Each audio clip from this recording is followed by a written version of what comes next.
Hello प्यारे बच्चों, आज मैं एक ऐसे क्वेश्चन की चर्चा करूंगा जो क्वेश्चन जेईई मेन में आया है 1 सितंबर 2021 इवनिंग शिफ्ट के अंदर, और उस क्वेश्चन का लेवल जेईई एडवांस से कम नहीं है। यानी कि एक क्वेश्चन ऐसा है जिसके अंदर इंटीग्रल भी है और मैट्रिसेस का यूज भी है। अब इस क्वेश्चन को हम करते गएंगे कि इस क्वेश्चन को हम आराम से कैसे कर सकते हैं बिना किसी टेंशन के। बहुत ईजी वे में क्वेश्चन तुम्हारे सामने है।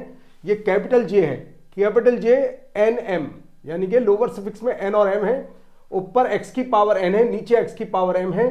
एन एम से ग्रेटर है, यानी कि ऊपर वाली पावर नीचे वाली से ज्यादा है, और एम एन दोनों नेचुरल नंबर हैं। और क्या कंसीडर करें, एक मैट्रिक्स है, मैट्रिक्स का ऑर्डर है 3/3। और यहां पर हमने जो मैट्रिक्स के एलिमेंट है, देखो स्मॉल जे है, ये मैट्रिक्स के एलिमेंट है, जैसे A11, A12, A13, A21, A22, A23, A31, A32, A33, ये इसको रिप्रेजेंट कर रहा है। ये कैपिटल जे है, ध्यान से देखिएगा। ये कहता है अगर i लेस और इक्वल टू जो है तो ये वैल्यू होगी, अगर i j से ग्रेटर तो वैल्यू 0 होगी। अब इसमें कहा गया भी हमें तो एडजॉइंट की वैल्यू बताइए, एडजॉइंट A इनवर्स का डिटर्मिनेट क्या होगा। एक कॉन्सेप्ट होता है, अगर हम एडजॉइंट का डिटर्मिनेट निकालते हैं तो उसके अंदर डिटर्मिनेट का ही यूज होता है। बताता हूं कैसे। एक कॉन्सेप्ट होता है, देखिए प्रॉपर्टी होती है, कुछ भी कह लीजिए। एडजॉइंट ए का फॉर्मूला होता है डिटर्मिनेट, ये होता है डिटर्मिनेट ए की पावर n-1, ये फॉर्मूला होता है। n होता है उसका ऑर्डर, कि मैट्रिक्स किस ऑर्डर की है, 2/2, 3/3, 4/4 किस ऑर्डर की है। जैसे हमारे इस मैट्रिक्स का ऑर्डर यहां पर 3 ऑर्डर है, 3/3, तो डिटर्मिनेट का स्क्वायर हो जाएगा। तो एक बात तो क्लियर हो जाती है कि क्वेश्चन के अंदर डिटर्मिनेट का यूज होने वाला है, मैट्रिक्स का यूज नहीं होने वाला। होगा कैसे यूज, बताता हूं कॉन्सेप्ट को लेकर के एक एक करके। देखिए पहले कंडीशन, एक तो ये बात, और एक बात और, अगर किसी डिटर्मिनेट के अंदर ऐसा हो जाए, वो डिटर्मिनेट किसी भी ऑर्डर का हो सकता है, यानी कि ऐसा हो जैसे मान लीजिए A, B, C और लोवर्स के सारे एलिमेंट 0 हो जाए, डायगोनल के नीचे के सारे एलिमेंट, ऊपर के एलिमेंट D, E, F इस तरीके से हैं। जैसे डायगोनल है ये, इसके नीचे के सारे एलिमेंट 0 हो जाए, तो इसका आंसर होता है, बस इन तीनों का मल्टीप्लाई कर दीजिए, ABC, ये इसका आंसर होता है ABC। कॉन्सेप्ट ये तुम्हारे मन की इच्छा, ये किसी भी ऑर्डर का हो सकता है डिटरमिनेट, 2/2, 3/3, 4/4, 5/5, कुछ भी हो, बस अगर नीचे के सारे एलिमेंट 0 हो या ऊपर के सारे 0 हो, चाहे नीचे के सारे 0 या ऊपर के सारे एलिमेंट 0 हो, तो बस डायगोनल के एलिमेंट का मल्टीप्लाई कर दीजिए, आंसर डायरेक्ट। तो इन बातों का यूज होने वाला है। कैसे यूज होगा, मैं क्वेश्चन को रिवर्स ऑर्डर में लेकर चलता हूं। कैसे रिवर्स हो बताता हूं। मैं क्वेश्चन की स्टार्टिंग करता हूं जी इस तरह साइड से, लास्ट में लिखा है find the adjoint A inverse का डिटर्मिनेट क्या होगा। तो कॉन्सेप्ट के अकॉर्डिंग लेता हूं। पहले देखिए, एडजॉइंट ए इनवर्स डिटर्मिनेट ये होगा जी, अभी थ्योरी के अकॉर्डिंग ये 3 ऑर्डर का है, डिटर्मिनेट ए का होल स्क्वायर, और ए इनवर्स को लिख सकते हैं 1 डिटर्मिनेंट ए का होल स्क्वायर। तो लीजिए बन जाता है, हमें जो निकालना है कंडीशन, 1 डिटर्मिनेंट ए का होल स्क्वायर फाइंड करना है। ये हमारा क्वेश्चन इस तरीके से होगा। तो हमने लिया एडजॉइंट, क्वेश्चन को नीचे से लेकर चल रहे हैं। क्वेश्चन टफ है, कोई दिक्कत नहीं है, स्टेप बाय स्टेप चलते हैं तो क्वेश्चन आसान भी बनेगा। देखिए जाएगा। तो मुझे कुल मिलाकर के यहां पर डिटर्मिनेट चाहिए, मेरा मैट्रिक्स से कोई मतलब नहीं है। तो यहां पर मेरे पास एक मैट्रिक्स है A, तो बताइए डिटर्मिनेट A क्या हो जाएगा जी, ये हो जाएगा जी डिटर्मिनेट AIJ, और जहां पर एलिमेंट ही 3/3 का है, ये मैट्रिक्स डिटर्मिनेट में कन्वर्ट हो जाती है, क्योंकि ये मैट्रिक्स 3/3 की है, तो डिटर्मिनेट 3/3 का होगा। लिखते कैसे हैं जी, ये लीजिए, A11, A12, A13, A21, A22, A23, A31, ये तो बोर्ड में भी लिखते हैं, A32, A33। अब जरा थोड़ी सी बात है, रिवर्स, पहले हमने इसकी वैल्यू निकाली, स्टेप बाय स्टेप चल रहे हैं। यहां पर आ गए जी। अब यहां पर इसने एक बात कही, अगर आई मतलब पहला वाला एलिमेंट अगर पहला एलिमेंट दूसरे से ज्यादा है तो उसकी वैल्यू 0 है। तो देखिए इन तीनों की वैल्यू 0 है या नहीं, फिर देखो ध्यान से, पहले वाला एलिमेंट अगर दूसरे से ज्यादा है तो उसकी वैल्यू 0, ये गिवन है, मैंने कुछ नहीं लिखा अपने पास से।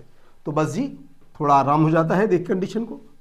ये लीजिए A11, A12, A13, 0, 0, 0, A22, अगर स्टार्टिंग से करोगे तो बहुत टाइम लगेगा, A23, A33। तो बस हाँ जी, डिटरमिनेंट को सोल्व करना तीनों का मल्टीप्लाई, तो ये आ जाता है जी A11 into A22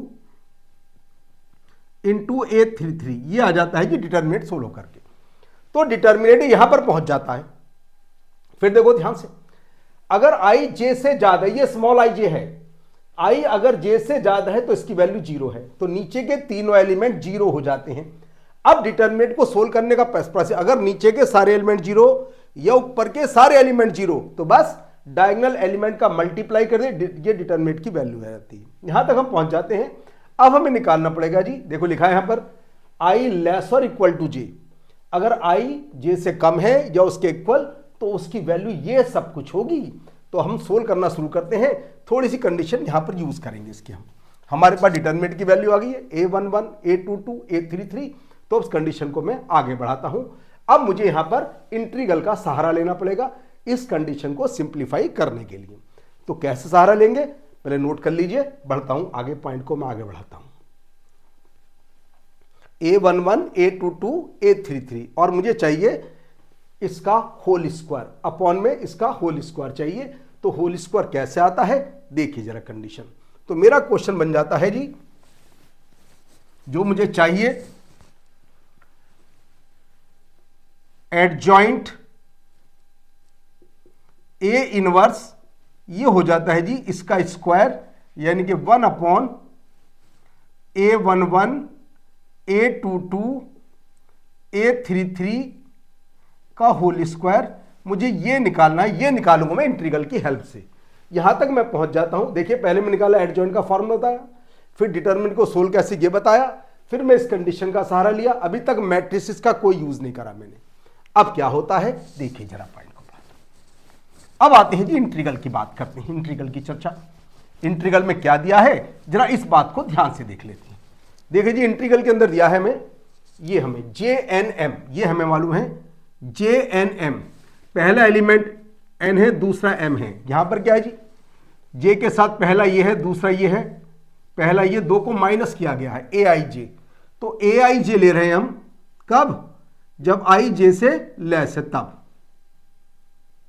is equal to aij को क्या लिखेंगे देखिए यहां पर इस कंडीशन के according, j capital J 6 plus i 3 minus capital J 3 plus i comma 3, ये लिखते हैं जिसे हम इस कंडीशन के अकॉर्डिंग, करते कुछ नहीं है, इस कंडीशन के अकॉर्डिंग इसमें देख देख कर ये लिखते हैं। मगर ये कब है, जबकि i j से लेस है। अब आते हैं जी अपने क्वेश्चन में। देखिए दोनों की लिमिट 0 to हाफ ही रहेगी, ध्यान से देख लीजिए, बिल्कुल लिमिट 0 to हाफ है और इस इंटीग्रल से इस इंटीग्रल को माइनस करना है। तो देखिए नीचे तो 3, नीचे तो पावर 3 रहेगी, यानी कि एलसीएम में x की पावर 3 माइनस 1, नीचे तो ऐसा ही रहेगा ये, और ऊपर क्या होगा जी, देखिए पहले वाला टर्म n है यानी कि 6 प्लस आई, तो x की पावर 6 प्लस आई माइनस x की पावर 3 प्लस आई dx, ये बन जाता है मेरी कंडीशन के अकॉर्डिंग। देख लीजिए ध्यान से, बिल्कुल ये टफ नहीं है, एडवांस लेवल का क्वेश्चन है। एडवांस में ऐसे ही क्वेश्चन आते हैं, मगर मेन के अंदर इतना टफ क्वेश्चन दिया गया, इनको सोल्व करने का प्रोसीजर देखते रहिए ध्यान से। आसान क्वेश्चन है, टफ नहीं है। अब हम क्या करते हैं जिसके अंदर 0 to हाफ, ऊपर में कॉमन ले लेता हूं, x raise to the power 3 plus i common लेता हूं, तो आता है जी एक्स क्यूब माइनस 1, यानी कि इंटीग्रल बहुत आसान बन गया है, एक्स क्यूब माइनस 1, ये आ जाता है जी dx, ये दोनों आपस में कैंसिल आउट हो जाते हैं। ये तुम्हारा बेसिक फॉर्मूला स्कूल लेवल का, x की पावर n का इंटीग्रल, x की power n plus 1 upon n plus 1, उसी को लगाते हैं जी। ये लीजिए जी x की power 4 plus I upon 4 plus i, और जी लिमिट है 0 टू हाफ, तो जी आ जाता है 1 अपॉन 4 प्लस आई और 1/2 raise to the power 4 plus i. ये हमारी कंडीशन सोल्व होकर के आ जाती है। ये इंडिपेंडेंट ऑफ जे है, इसके अंदर केवल आई है, जे का कोई लेना देना, जे क्या है हमें कुछ मतलब नहीं है। कहता है जब आई जे से लेस हो तब इस कंडीशन का सहारा लेंगे या इक्वल हो, मगर हमें तो इक्वल से मतलब है। हमें क्या चाहिए, 1 1 2 2 3 3, हमें तो ये चाहिए जी। ये हमारी कंडीशन यहां पर लिखी है जी, 1 1 2 2 3 3। अब इस कंडीशन को मैं निकालता हूं, देखिए जरा। अगर मैं निकालता हूं A11, AIJ कॉमा लगानी है, ये AIJ लिखा है।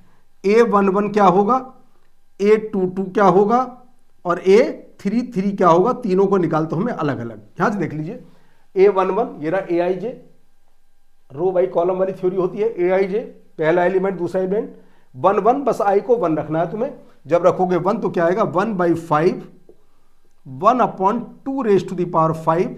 जब 2 रखेंगे तो 1/6, 1/2 की पावर 6, और जब 3 रखेंगे 1/7, 1/2 की होल पावर 7। ध्यान से देख लीजिए, जब यहां आई को 1 रखते हैं 4 + 1 5 और होल पावर भी 5, और जब आई को 2 रखते हैं तो नीचे 6 और होल पावर 6, और जब आई को 3 रखते हैं तो नीचे 7 और होल पावर 7। मेरे पास ये कंडीशन है, A11, A22 और A33, तीनों की बातें आ जाती हैं। बस अब तीनों की वैल्यू उठा करके मैं यहां पर पुट कर देता हूं इस वाली कंडीशन के अंदर। पहली बात तो एक बात है जी, ये कहता तीनों के मल्टीप्लाई का रेसिप्रोकल और उसका भी होल स्क्वायर। जब मैं इसका रेसिप्रोकल करता हूं तो क्या हो जाता है जी, 5 × 2 की पावर 5 इंटू, रेसिप्रोकल कर रहा हूं जी, 6 × 2 की पावर 6 इंटू 7 × 2 की पावर 7 का होल स्क्वायर। ये बन जाता है जी, जब मैं आंसर की तरफ बढ़ता हूं ये कंडीशन आ जाती है जी, ये बन जाता है इसका होल स्क्वायर। तो ध्यान से देखिए, 5 × 3 × 7 इंटू आ जाएगा जी 2 रेज टू द पावर 19, और इसका भी होल स्क्वायर। ध्यान से देख लीजिए, 11 + 7 18, और एक 2 इसकी हेल्प से 19, तो होल स्क्वायर करते हैं ये वो 105 हो जाता है। 105 का whole square into 2 raise to the power 38, ये लीजिए आंसर आ जाता है। तो ये आंसर आता है जिसका डी इज करेक्ट आंसर। ये क्वेश्चन आया था जेईई मेन 2021 में, आया था 1 सितंबर इवनिंग शिफ्ट के अंदर। तो देख लीजिए, जेईई मेन के क्वेश्चन का लेवल आईआईटी के बराबर है, जैसे पेपर आ रहे थे उस तरह की कंडीशन। और भी क्वेश्चन आते रहेंगे, ध्यान से देखते रहिए क्वेश्चन। कोई दिक्कत हो देखते रहिए ध्यान से, बिल्कुल आराम से। कोई भी प्रॉब्लम लगती है तो कमेंट में पूछ सकते हो, कोई प्रॉब्लम किसी को आती है तो नेक्स्ट क्लास में और नई प्रॉब्लम की चर्चा करेंगे। Thank you.